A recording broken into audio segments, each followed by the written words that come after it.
박영욱은 교육받은 진보적 지식인인 박상희의 딸로 태어났습니다. 박상희는 박정희와 나이차가 많은 셋째 형이었는데 동생 박정희를 어릴 때부터 보살피고 아꼈습니다. 그래서 박정희에게 박상희는 단순히 형보다는 아버지와 같은 존재였다고 하며 그를 인간적으로 존경하고 많이 따랐습니다. 그리고 박상희는 진보적 민족주의자이자 독립운동가였습니다. 그는 여운형이 주도한 건국동맹에서 활동하다 일본경찰에 체포되었고 감옥에서 해방을 맞이하기도 했죠. 해방 이후 대한민국에서는 극심한 이념 대립이 있었습니다. 이때 박상희는 건국준비위원회 구미지부를 창설하고 건준활동에 적극적으로 참여합니다. 당시 구미에서 박상희의 인기는 그야말로 대단했습니다.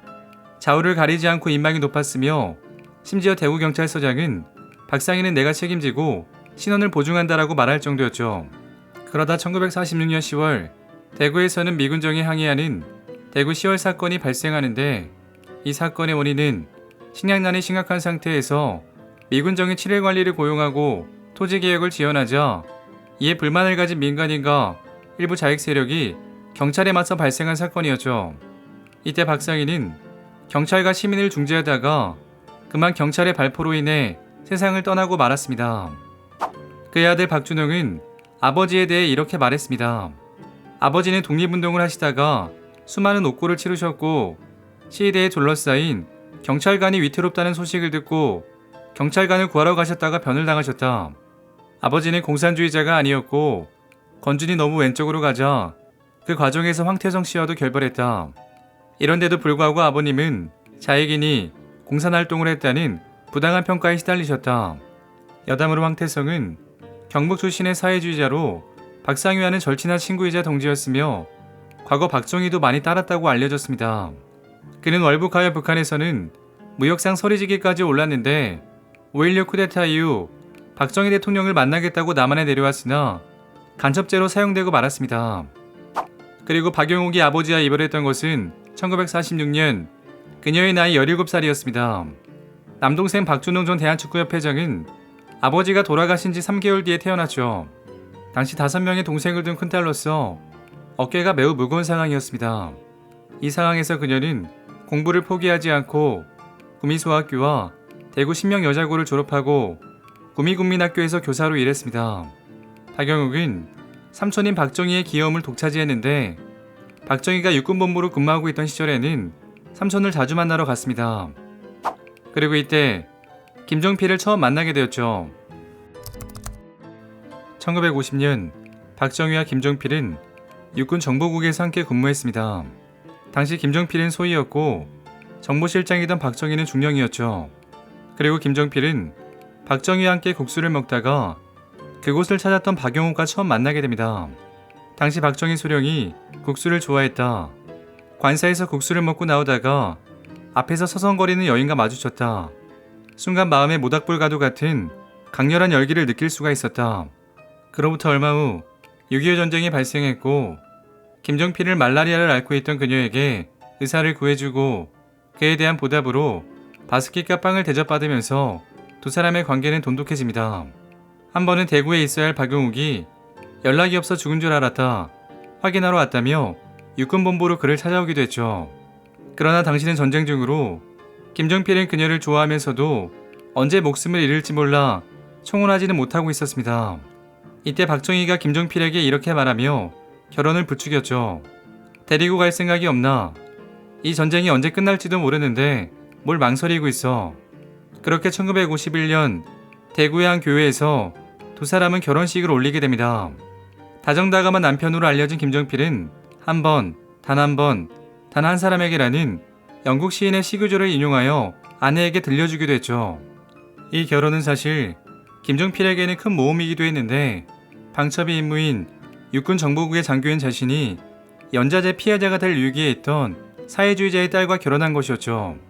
결혼식 당일 박정희는 아끼는 조카 딸을 위해 황소 한 마리를 식장에 보냈으며 유경수 여사는 이들의 신혼살림까지 챙겨주었습니다. 결혼 이후 박영욱은 전산에 나가 있던 남편의 소식을 애타게 기다려야만 했습니다. 김종필은 당시를 이렇게 기억했죠. 전선에 나가 있던 나를 만나려고 큰딸을 얻고 영하 20도에 혹한이던 춘천으로 부인이 찾아온 적이 있다. 이 같은 부인의 열정이 지금의 나를 있게 했다.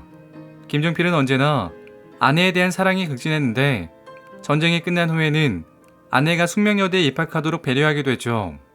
그리고 일각에서는 박정희 대통령이 지나치다 할 정도로 혈연관계나 친인척 관계를 경계했지만 김종필만큼은 박 여사 때문에 특별히 챙겼다는 견해가 많습니다. 5.16 이후 김 전 총리가 2인자 위치에 있었던 것은 박 여사의 힘이 적지 않았다는 이야기였죠. 이처럼 김종필은 박정희 대통령의 채측군으로 전개임은 초대 중정부장과 국회의원, 국무총리, 그리고 김대중, 김영삼과 함께 삼김시대의 한 축을 담당합니다. 이때 박영욱은 파란만장한 정치 인생을 걸어온 남편을 뒤에서 묵묵히 내주합니다. 그녀의 전면에 나서지 않는 그림자 내조는 매우 유명했었죠. 박 여사는 한 언론과의 인터뷰에서 이렇게 말했습니다. 매스컴에 드러나지 않게 내조하는 게 중요하다. 앞으로도 프랑스 두골 대통령의 부인 이몬드 여사처럼 드러내지 않고 조용히 내조할 작정이다. 실제 박 여사의 알려진 행적으로는 숙모인 유경수 여사와 함께 동남아 여행길에 나섰다는 게 전부였죠.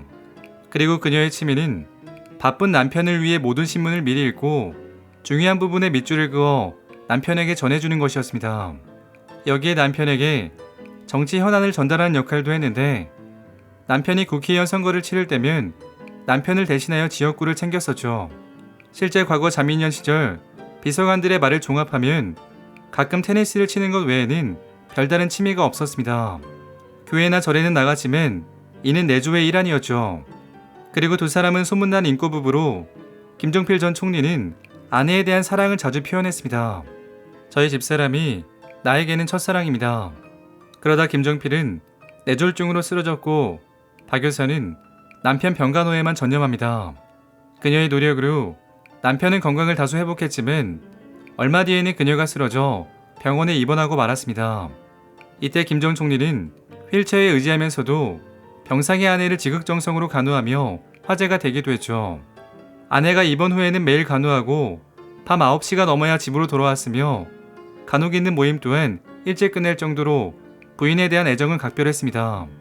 당시 한 측근은 이를 보고 이렇게 말했습니다. 딸이 댁에 들어가시라고 해도 김 전 총리는 밤 늦게까지 곁을 떠나지 않고 간병하더라. 두 분 사이가 원래 좋은 건 알았지만 지극정성으로 간호하는 걸 보고 매우 놀랐었다. 심지어 당시 김종필은 구순이었지만 거창한 생일상을 원하지 않았습니다. 구순 전용 모임 참석자들은 이렇게 말했습니다. 김 전 총리가 전역을 하면서도 박 여사 걱정을 많이 했다. 자리가 끝난 후에는 부인을 위해 인근 빵집에 들러 빵까지 사가셨다.